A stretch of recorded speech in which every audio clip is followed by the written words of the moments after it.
자, 얘나 여러분, 스쿼트 하면 로우바와 하이바 스쿼트가 있죠. 그리고 데드리프트 하면 스모 데드리프트와 컨벤셔널 데드리프트가 있죠. 그런데 벤치프레스는 어때요? 보디빌딩식, 리프팅식, 물론 이렇게 BB식, 리프팅식으로 나누는 것도 웃기긴 하지만 리프팅식 벤치프레스라고 하면 리프팅식 벤치프레스라고만 이야기를 하죠. 그런데 그거 아시나요? 리프팅식 벤치프레스에서도 형태가 두 가지로 나뉘어 있다는 사실. 첫 번째로는 우리가 이른바 흔히 귀신 벤치라고 알고 있는 등의 협응력과 수축력을 최대한으로 이용해 아치를 높이고 이 아치를 깨지 않는 소프트 터치 형태의 벤치프레스가 있고, 두 번째로는 바벨이 가슴에 닿을 때 이 부분을 강하게 눌러줬다가 한 번에 폭발적으로 튕기듯이 올라오는 싱크인 형태의 벤치프레스가 있어요. 그래서 이렇게 리프팅식 벤치프레스라고 하면 리프팅식 벤치프레스 한 가지만 존재하는 게 아니고 소프트 터치 형태와 싱크인 형태의 벤치프레스가 있는 거예요. 제가 왜 이런 벤치프레스 형태에 대해서 이야기를 하느냐면, 제가 예전에 이런 부분에 대해서 언급을 했던 영상이 몇 개가 있긴 한데 너무 초창기에 만든 영상이라서 아마 퀄리티가 약간 부족한 게 있어서 이번에 다시 재정립을 해서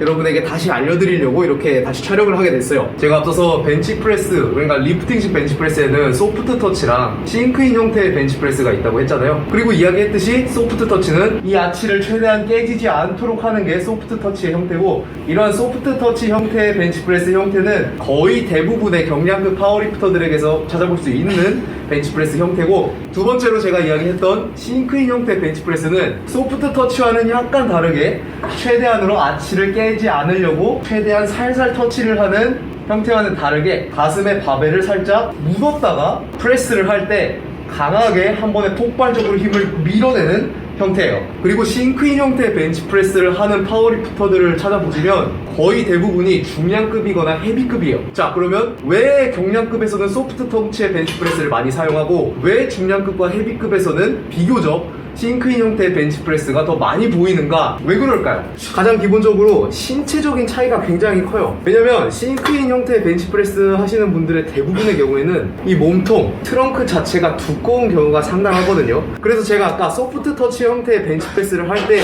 최대한 등의 세팅을, 등의 긴장 상태를, 등의 수축력을 깨지 않으려고 노력을 한다고 했잖아요. 싱크인이라고 그게 크게 다르지는 않아요. 그런데 싱크인에서는 어떤 차이가 있느냐면, 안으로 들어가긴 하는데 일단 싱크인 자체도 소프트 터치와 원리 자체는 똑같아요. 최대한 등의 협응력을 깨지지 않게 하는 건 똑같은데, 그게 이제 체급이 높아지고 내 몸통과 트렁크가 두꺼워질수록 내 가슴에 바벨이 조금 파묻혀 들어가도 내 신체 내부에서는 그 등의 정렬이 유지가 되고 있는 상태란 말이에요. 그러니까 싱크인 형태의 벤치프레스가 가능한 거고요. 물론 그런 숙련도적인 문제도 있긴 하겠지만 그것보다는 기본적으로 내 신체가 어떠한 형태를 띠고 있는가에 대해서 조금 더 영향을 많이 받는 느낌이에요. 물론 경량급이라고 해서 싱크인 형태의 벤치프레스를 무조건적으로 피해야 하는 건 아니에요. 물론 어디에나 예외적인 친구는 분명히 있죠. 대표적으로 59kg급에 있는 벤치프레스를 굉장히 잘 미는 외국계 친구가 하나 있는데 59kg급임에도 불구하고 벤치프레스를 160kg를 밀어요.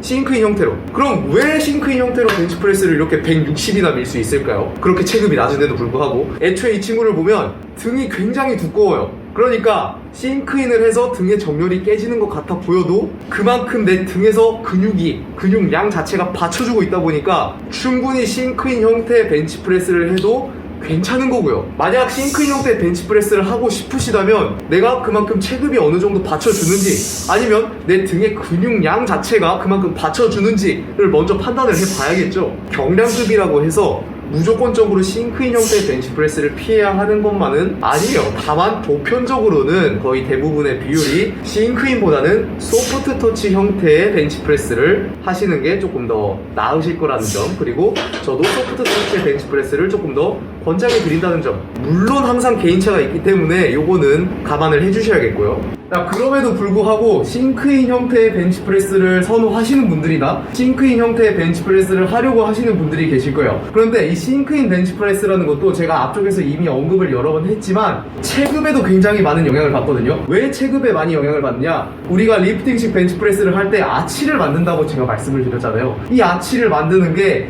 경량급에서는 아치를 만들게 되면 다른 이전 몸통이나 신체의 두께 사이즈 자체가 비교적 적다 보니까 싱크인을 하면서 아치가 무너지게 되면 그대로 등의 정렬이 깨져서 등의 힘을 제대로 출력을 받아내지 못하니까 내가 아무리 프레스를 하면서 폭발적으로 내 힘을 내려고 해도 이미 등의 정렬이 깨졌으니까 그게 잘 안 되는 거예요. 그런데 그게 아니라 지금 여기 함께 해주고 계시는 우리 강정우 코치님이 계시는데 코치님 체급이 어떻게 되시죠? 저는 지금 89kg, 공복 체중 89kg 정도 나가고 지금 당장 저랑 이제 옆에 놓고 이제 비교를 해보면 확실하게 사이즈 차이도 많이 나고 체격 차이도 굉장히 많이 나죠.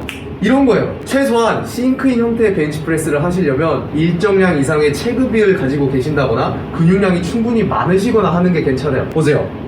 옆으로 있으면 트렁크 차이가 상당히 많이 나죠. 이 트렁크 차이가 있기 때문에 이제 벤치프레스를 수행하면서 싱크인을 하면서 아치가 무너지는 것 같아 보여도 이미 그 안에는 등의 정렬이 유지가 되고 있다는 거예요. 그러니까 단순하게 싱크인 벤치프레스라는 게 이런 스킬적인 부분이나 숙련적인 부분의 문제도 있긴 하겠지만 그 전에 체형적인 부분에 많이 영향을 받는 부분이 분명히 존재한다는 거예요. 물론 경량급에서도 싱크인 형태의 벤치프레스를 하시는 분들이 있어요. 있는데 그런 분들을 보면 등 두께 자체가 원체 두꺼워서 싱크인을 해도 등의 정렬이 깨지지 않을 정도로 그만큼의 근육량이 받쳐주기 때문에 싱크인을 해도 괜찮은 거고요. 보통은 그 사람이기 때문에 가능한 경우가 굉장히 많아요.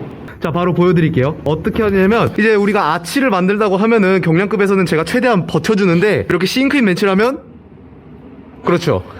바벨이 내 몸에 들어갔다가 팍 나온단 말이에요.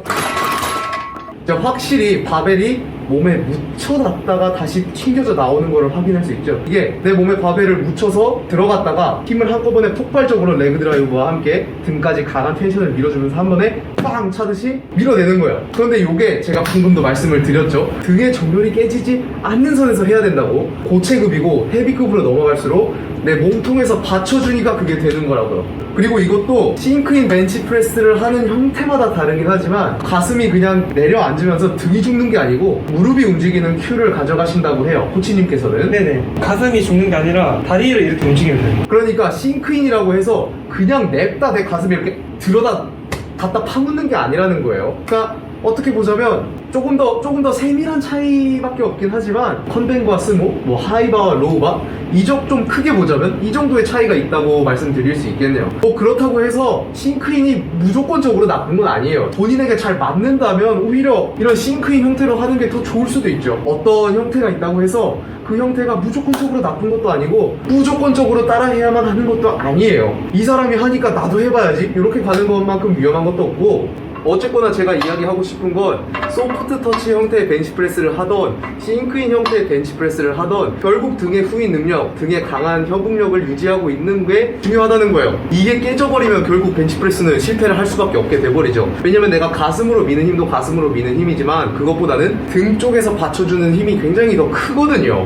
그래서 저도 벤치프레스를 실패한 경우를 보면 등의 텐션이 풀려버려서 이거를 제대로 밀어내지 못한 경우가 많거든요. 특히나 정지 벤치프레스를 하실 때 본인은 소프트 터치를 한다고 생각했는데 생각보다 싱크인 형태로 들어가는 경우도 있고 바벨이 거의 한번 튕기듯이 가슴에 닿는 경우도 있거든요. 이거는 단순히 어떠한 형태의 벤치프레스를 하느냐가 아니고 숙련도적인 문제가 있으니까 그거는 조금 더 경험치를 쌓아야 하는 부분이 있기도 해요. 결국 중요한 건 등의 텐션 유지다. 제가 항상 이야기하는 거지만 이 정도로 오늘 싱크인 벤치프레스에 대해서 간략하게 짚어봤고요. 우리 함께 해주신 코치님 너무 감사드리고 저는 또 다음 영상에서 찾아뵐게요.